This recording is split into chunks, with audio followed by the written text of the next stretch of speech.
ये मुझे कैसा ब्लाउज देकर गई है। साड़ी तो एक बार को मैं एडजस्ट कर लूं, लेकिन इसमें तो बाजू भी नहीं है और पीछे से तो बहुत दिख रहा है। मैं पार्टी में ही पहनकर नहीं जा सकती। आइडिया, माँ जी का दिल भी रह जाएगा और मैं अपने कंफर्ट के साथ ये साड़ी भी पहन लूंगी। अभी कलाकारी करती हूँ। पल्लवी तुरंत अपने कतरन के झोले से मैचिंग का कपड़ा निकालती है और सिलाई मशीन पर उस ब्लाउज की बाजू लगाकर पीछे 4-5 लेस की पट्टी लगा देती है, जिससे बैक साइड ज्यादा दिखाई ना दे। और वहीं साड़ी ब्लाउज पहनकर बहू तैयार हो जाती है जल्दबाजी में। और जब पार्टी में सब लोग उसकी साड़ी देखते हैं तो काफी तारीफ भी करते हैं। अरे वाह, देखो तो पल्लवी बहू की साड़ी कितनी अच्छी लग रही है। उसके ब्लाउज का डिजाइन तो बहुत ही मस्त है। वाह, एक तरफ सास का पहनावा देखो, दूसरी तरफ उसकी आज्ञाकारी संस्कारी बहू का, कितनी सुंदर लग रही है। और सास की तो जवानी ही खत्म नहीं हो रही। देखो तो कैसे कट स्लीव वाले नेट ब्लाउज पहनी है, सारी पीठ पेट दिख रहा है। और मेकअप तो 20 की उम्र की लड़की का करके आई है। कहाँ से खरीदी बहू ये साड़ी? ये साड़ी तो माँ जी ने दी है, लेकिन ब्लाउज मैंने खुद से लिया है अपने तरीके का। बदतमीज, इतनी डिजाइनर साड़ी ब्लाउज का तूने ये क्या कर दिया? ये ब्लाउज ऐसा नहीं था, कर दिया इस पर तूने अपने दर्जी वाला काम। पता नहीं कौन सी मनुष्य घड़ी में तेरे जैसी दर्जी को अपनी बहू बना ली मैं। तुझे ये सब देने का भी कोई फायदा नहीं हुआ। आखिर में तो तू गंवार ही लगना चाहती है। भाभी, जरा माँ को देखो कितनी गॉर्जियस लग रही है। सिर्फ अपने कपड़े नहीं, मेकअप, हेयर स्टाइल, फिटनेस पर भी ध्यान देती है वो। थोड़ा तो अपनी सास से सीख लिया करो। आप उनका पहनावा और अपना पहनावा कंपेयर करो। बस करो तुम दोनों, यहाँ पार्टी में भी चालू मत हो जाओ। देख गायत्री, अपनी बहू को कुछ भी मत कह, वो बहुत सुंदर लग रही है। तू मॉडर्न है तो वो तेरी संस्कारी बहू लग रही है। आजकल ऐसी बहू मिलती कहाँ है। तमाशा हो जाने के बाद जबरदस्ती थोड़ी देर पार्टी अटेंड करके सब लोग घर वापस आ जाते हैं। कुछ दिन में गायत्री अपनी बेटी के लिए अच्छे घर का रिश्ता ढूंढने लगती है। तभी पंडित जी के द्वारा विक्रम नाम का लड़का उन्हें मिलता है और एक दिन उसके माता पिता लड़की वालों के घर आते हैं, जहाँ पर गायत्री एक्साइटेड होकर वेस्टर्न ड्रेस में थी। सुरेखा जी, अखिलेश जी, हमारा घर तो आपने देख लिया है, पर हमारी बेटी भी। तो इस रिश्ते के बारे में आपका क्या कहना है? आप तो कुछ खा ही नहीं रहे हैं। पल्लवी बहू, तुमने जो दाल कचौड़ी बनाई है, जरा वो तो लेकर आओ। दाल की कचौरी लेकर आती है। खाइए ना। हाँ हाँ बेटा, बहुत अच्छा बनाया है। ऐसा ही खाना त्रिशा बेटा तुम्हें भी बनाना आता है या नहीं? क्योंकि हम तुम्हारी भाभी को नहीं, तुम्हें पसंद करने आए हैं। वैसे तुम इस सूट में बहुत अच्छी लग रही हो और तुम्हारी भाभी का पहनावा देख हमें और भी अच्छा लग रहा है। लेकिन समधन जी, आप इतनी मॉडर्न सच में है क्या? मतलब एक पल के लिए देखकर लगा आप त्रिशा की बड़ी बहन हो। बिल्कुल सुरेखा जी, आजकल फैशन का दौर है। मैं नहीं मानती कि हमें कोई उम्र चाहिए फैशन करने के लिए। आई नो आपको मेरे डिजाइनर कपड़े काफी पसंद आए होंगे। बिल्कुल, हमें आपकी बेटी पसंद है। आगे और भी फंक्शन होंगे, इसलिए गायत्री जी आप आगे के फंक्शन में इस तरह के आउटफिट अवॉइड करेंगे तो सही रहेगा। त्रिशा बेटी, समझ रही हो ना, तुम हमारे घर की बहू बनने वाली हो और अगर आपने कुछ कहा तो हमारे रिश्तेदार नाराज भी हो सकते हैं। तो मैं चाहती हूँ बहू, तुम अपनी भाभी की तरह ही तैयार होना एंगेजमेंट में। जी माँ जी। समधन जी, आप बिल्कुल भी चिंता मत कीजिए। आज तो गायत्री को कपड़े बदलने का मौका नहीं मिलेगा, लेकिन नेक्स्ट फंक्शन में वो आपको सही दिखेगी। आप सगाई की डेट निकलवा कर बता दीजिएगा। रिश्ता पक्का हो जाता है। मुंह मीठा करके वो लोग चले जाते हैं। उनके जाने के बाद गायत्री राशन पानी लेकर पल्लवी पर चढ़ जाती है। तब महेश, बहू को सुनाना बंद करो। फैशन करना बुरा नहीं है, लेकिन मर्यादा में रहो। बेटी का रिश्ता पक्का हो रहा है और उस समय तुमने ऐसे कपड़े पहने हैं। समदम जी ने सामने से टोका है, थोड़ी शर्म आ रही है तुम्हें? और जिसको तुम इतना सुनाती रहती हो, तुम्हारी बहू के पहनावे की इतनी तारीफ हुई है। बहू के वकील साहब, मुझे मेरे पक्ष की उम्मीद ही नहीं है तो चुप ही रहिए और मैं जैसी हूँ वैसी दिखूंगी। दिखावा क्यों करूँ? गुस्से में गायत्री वहाँ से चली जाती है। पापा, मुझे विक्रम पसंद आ गए हैं। मैं इस रिश्ते को तोड़ना नहीं चाहती, इसलिए आप माँ को बोल देना सगाई में डिसेंट कपड़े पहने। तू चिंता मत कर बेटी, यही होगा। तो त्रिशा, कब चल रही है शॉपिंग करने? आपको क्या लगता है मेरी सासू माँ ने आपके कपड़ों की तारीफ क्या कर दी है तो मैं आपकी पसंद से कपड़े लेने चलूंगी? बिल्कुल भी नहीं, मैं अपनी शॉपिंग खुद कर लूंगी। ठीक है त्रिशा, तुम्हें जैसा ठीक लगे वैसा करो। तुम्हारा खुश होना ज्यादा जरूरी है, आखिर तुम्हारी शादी है। हाँ, तू अपनी माँ की बेटी ही है, लेकिन बहुत जल्द तुझे बहू की कद्र होगी। छोड़ो ना पापा, शादी का माहौल है, खुश रहते हैं। इसके बाद सब अपने अपने कमरे में चले जाते हैं। त्रिशा अपनी माँ के साथ जाकर अलग डिजाइनर आउटफिट, गाउन की शॉपिंग करती है। वहीं पल्लवी बाजार जाकर अच्छे अच्छे कपड़े, लटकन लेस शीशे ले आती है और एक बहुत सुंदर सा लहंगा तैयार करती है। वो अपनी सास के लिए भी काफी सुंदर साड़ी तैयार की थी। जब वो सास को देने जाती है, माँ जी देखिए, कल त्रिशा की सगाई है। आपके टेस्ट के हिसाब से मैं वही कपड़ा और डिजाइन रेडी करके लाई हूँ, ये लीजिए। उन कपड़ों को देखते ही गायत्री को गुस्सा आता है और वो पल्लवी के हाथ से कपड़े छीनकर जमीन पर फेंक देती है। तूने सोचा भी कैसे गंवार कहेगी कि मैं तेरे जैसी दर्जी के हाथ के बने कपड़े पहनूंगी, वो आज तक मुझे पसंद नहीं आया। और मेरी समदन कुछ भी बोले, लेकिन मेरी इकलौती बेटी की शादी है और मेरा जैसा मन करेगा मैं वैसे ही तैयार होंगी, समझी तू? हद होती है माँ, प्यार से उसने आपके लिए 2 दिन में इतने अच्छे कपड़े तैयार किए और आपको पसंद नहीं आया। कोई बात नहीं पल्लवी, चलो।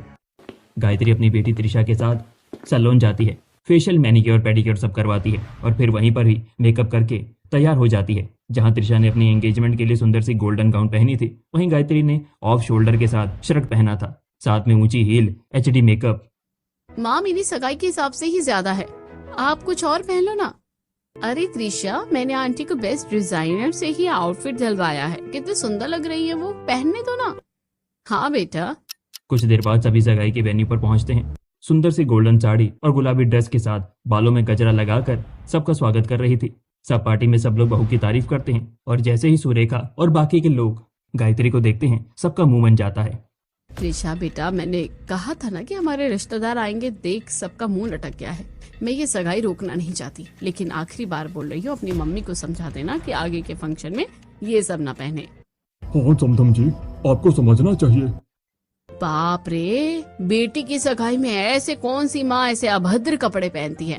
त्रिशा बेटा बुरा मत मानना, लेकिन तुम्हारी माँ अब सास बनने वाली है और सास कम तुम्हारी उम्र की सहेली बनने की तैयारी हो रही है।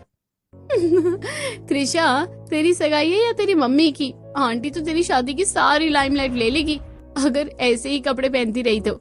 मम्मी आपको समझाया था, फिर भी आप नहीं मानी, देख लिया नतीजा।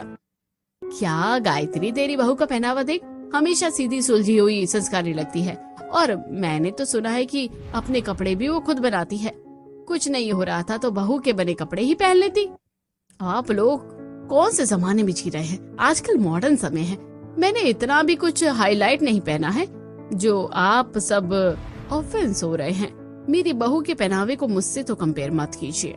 तभी माधव और किशोर सबसे माफी मांगकर सगाई की रस्म पूरी करवाते हैं। घर जाकर बहुत बहस होती है। त्रिशा भी अपनी माँ से नाराज हो जाती है। एक तरफ घर में शादी की तैयारी चल रही थी, तब समझा बुझाकर गायत्री अपनी बेटी को हल्दी मेहंदी के कपड़े दिलवा कर लाती है। वहीं पल्लवी बाहर से हल्दी मेहंदी के लिए अलग से कपड़े और कपड़ों को सजाने के लिए सामान खरीदती है। भैया ये मोती और शीशे वाली पट्टी दे देना, आजकल बहुत ट्रेंड में है, इसे मैं अपने बालों में लगाऊंगी। अगर तुम्हारा ही सामान कंप्लीट हो गया हो तो चलो, मैं तुम्हें शादी के लिए साड़ी दिला देता हूँ, बनारसी वाली, उस पे तुम बहुत अच्छा ब्लाउज रेडी करना। जी, और मैं बड़ी के लिए भी लेना चाहती हूँ। इस बार मुझे भरोसा है वो अपने कपड़ों को मना नहीं करेगी। तुम्हें मना करूँ तो कैसे करूँ, कर लो कोशिश, माँ को तो तुम जानती ही हो। पल्लवी घर जाकर अपनी सिलाई मशीन पर हल्दी मेहंदी और शादी के कपड़े तैयार करती है और उसको छोड़कर घर के कामों को भी देखती है, शादी की तैयारी भी देखती है और सुनार से त्रिशा के लिए गहने लेकर आती है। पापा जी देखिए, एकदम ठीक है ना ये? अरे बहू बहुत बढ़िया है, तुम्हारी पसंद तो लाजवाब है। वैसे तूने अपने लिए शादी की शॉपिंग कर ली है ना? हाँ पापा जी, आप चिंता मत करो, माधव जी के लिए आपके लिए सफारी सूट बनवा दिया है। ठीक है बेटा। अगले दिन हल्दी का फंक्शन होता है। जब पल्लवी त्रिशा को देखने जाती है तो त्रिशा रो रही होती है। हे भगवान, मैं क्या करूँ? माँ जी को पता चला कि मेहंदी पर ऐसे कपड़े पहने हैं तो वो तुरंत रिश्ता तोड़ देंगे। क्या करूँ? मैंने माँ को कितना समझाया, फिर भी वो नहीं मानी है और मेरे लिए उन्होंने ऐसे कपड़े लिए हैं। 1 घंटे में माँ जी उनकी हल्दी लेकर ही आती होगी। त्रिशा, मैंने सब कुछ सुन लिया है, तुम परेशान मत हो, मैं तुम्हारी ड्रेस 15 मिनट में ठीक कर दूंगी। आंटी जी को कुछ पता नहीं चलेगा, मैं तुम्हारे ब्लाउज को पीछे से पूरा सिल दूंगी। सच में भाभी, थैंक यू सो मच। आपको तो ये काम आता है ना, आप कर लोगी। मैं आपकी बात कभी नहीं मानी, लेकिन आज आप ही मुझे बचा सकती हैं। प्लीज भाभी, जल्दी ठीक कर दीजिए। ठीक है। तब पल्लवी त्रिशा की हल्दी ड्रेस ले जाती है, स्लिट कट भी जोड़ देती है और ब्लाउज भी सिल देती है, जिसे पहनकर त्रिशा तैयार हो जाती है। वहीं गायत्री भी अपने लिए सिल्ट कट हल्दी लहंगा लाती है, जिसे वो मॉडर्न तरीके से पहनती है। फंक्शन में पल्लवी नाच रही थी। मेरी बन्नों की लगी हल्दी, अब शादी होगी जल्दी। सब्र नहीं है थोड़ा भी, शादी की है बन्नों को जल्दी। थैंक यू भाभी, आपकी वजह से मैं इन कपड़ों में बहुत कंफर्टेबल और सुंदर भी लग रही हूँ। त्रिशा, क्या इस ड्रेस को भी खराब कर दिया तेरी भाभी ने? माँ, भाभी ने ड्रेस ठीक की है ना कि खराब, पर आपको बार बार समझाया है कि आप समझती क्यों नहीं हो। मेरी सास आने ही वाली है, जल्दी से आप कपड़े चेंज कर लीजिए। त्रिशा, तू भी यही सब फैशन फॉलो करती है? तुझे तो अपनी शादी और अच्छे तरीके से करनी चाहिए और तू मुझे बार बार बोल रही है। इतने में बेटे की उतरी हल्दी लेकर सुरेखा आ जाती है और गायत्री को ऐसे कपड़ों में देख गुस्से से कहती है, बस बहुत हुआ। मुझे लगा था अब तो गायत्री जी आप समझ जाओगी, लेकिन शायद आप ये रिश्ता होने ही नहीं देना चाहती। और मुझे भी ऐसे परिवार की लड़की से अपने बेटे की शादी नहीं करनी जिनकी माँ इतनी मॉडर्न हो, क्योंकि अब मैं अपने रिश्तेदारों से नहीं सुन सकती, इसलिए मैं ये रिश्ता तोड़ती हूँ। करती रहना आप ये मॉडर्न गिरी। प्लीज माँ जी ऐसा मत कीजिए, माँ की सजा मुझे मत दीजिए। अरे तेरी भाभी का पहनावा कितना सुंदर लग रहा है, फिर भी अपनी बहू से कुछ नहीं सीखती। माफ कर दे बेटा। माँ जी आप रिश्ता मत तोड़िए, मेरा सबसे दिल जुड़ गया है। आपको माँ का पहनावा पसंद नहीं है ना, मेरी शादी में नहीं आएंगी वो, सुन लिया ना माँ आपने। ठीक है, ये ले हल्दी। पल्लवी बहू तुम इस रस्म को पूरी करवाना। घर के सब लोग गायत्री से गुस्सा हो जाते हैं। रिश्ता टूटते टूटते बचता है। सुरेखा वहां से चली जाती है। गायत्री की आंखों में आंसू होते हैं। दूसरी तरफ बेटे की हल्दी हो रही होती है। त्रिशा तो अपनी माँ से बात नहीं करेगी क्या? कल तो शादी करके चली जाएगी और मुझे अपनी शादी में भी नहीं बुला रही। माँ मुझे आपसे कोई बात नहीं करनी। आपको मैंने बहुत समझाया, लेकिन आपको कोई बात समझ नहीं आई। आपके पहनावे की वजह से मैं अपनी शादी तो नहीं तोड़वा सकती। सुन लिया, अब जाओ यहाँ से। जैसी करनी वैसी भरनी। कैसी माँ है जिसे अपनी बेटी की खुशियों की कोई चिंता नहीं है। सही हुआ एक तरह से, अब कम से कम त्रिशा की शादी तो ठीक से हो जाएगी। आप लोग कैसी बातें कर रहे हैं? फंक्शन खत्म हो गया है, आप जा सकते हैं। सारे रिश्तेदार मोहल्ले वाले गायत्री के पहनावे के बारे में बातें कर रहे थे। वहीं घर में भी अब कोई गायत्री से बात नहीं करता। सब लोग खाना खा रहे होते हैं। तब बहू खाने की प्लेट लेकर सास के कमरे की तरफ जाती है। पल्लवी बहू, तू उसका खाना लेकर जा रही है ना? पापा जी माँ जी बहुत देर से रो रही हैं। सुबह से उन्होंने कुछ खाया भी नहीं है। नाराजगी का ये मतलब थोड़ी ना है कि उनको एकदम से भूल जाए। पल्लवी जब खाना लेकर जाती है तो गायत्री का गुस्सा फूट पड़ता है। ये सब तेरी वजह से हुआ है और अब नाटक करने आई है। तेरा पहनावा ऐसा नहीं होता तो मुझे भी कोई नहीं टोकता। माँ जी ठंडे दिमाग से सोचिए, इस वक्त आपकी बेटी की शादी से जरूरी आपके लिए क्या है? वो नाराज होकर जाएंगे तो आपसे आंखें भी नहीं मिला पाएंगी। लेकिन अभी भी कुछ नहीं बिगड़ा है, सब कुछ ठीक हो सकता है। ये देखिए मैंने आपके लिए खास ही लहंगा तैयार किया है दीदी की शादी के लिए। इसमें आपको आपके पहनावे के लिए कोई नहीं टोकेगा और त्रिशा या ससुराल वाले भी नाराज नहीं होंगे। शायद तू सही कह रही है, मेरी ही गलती है जो मैंने इस तरीके के कपड़े पहने और सबका दिल दुखाया। असली सुंदरता कपड़ों से नहीं संस्कारों में होती है। मैंने तेरा भी दिल बहुत दुखाया है बहू, मुझे माफ कर दे। गायत्री को अपनी गलती का एहसास होता है। अगले दिन त्रिशा की शादी होती है। सब लोग शादी में बहुत अच्छे से तैयार होकर आते हैं। त्रिशा भी और पल्लवी भी बनारसी साड़ी में शीशे वाला परांदा लगाकर और सुंदर लग रही होती हैं। और तभी गायत्री पल्लवी के बनाए सुंदर से लहंगे में एंट्री मारती है, जहां सब लोग उसे देख हैरान होते हैं। क्या बात है, जो इतनी मॉडर्न बनती फिरती थी वो आज अपनी बेटी की शादी में इतनी संस्कारी कैसे लग रही है? जो भी हो, लेकिन आज ये बहुत सुंदर लग रही है, क्योंकि मुझे समझ आ गया है इंसान की कीमत कपड़ों से नहीं होती। शादी और मर्यादा सबसे बड़ी सौंदर्य होती है और दोनों परिवार के सम्मान से ज्यादा कुछ भी जरूरी नहीं है। और ये कपड़े मेरी बहू ने बनाए हैं। सॉरी मम्मी, मैं ज्यादा ही गुस्सा हुई थी। थैंक यू आने के लिए। मैंने भी ज्यादा ही कह दिया था बहन जी, मुझे माफ कर दीजिए। आइए मंडप में चलते हैं।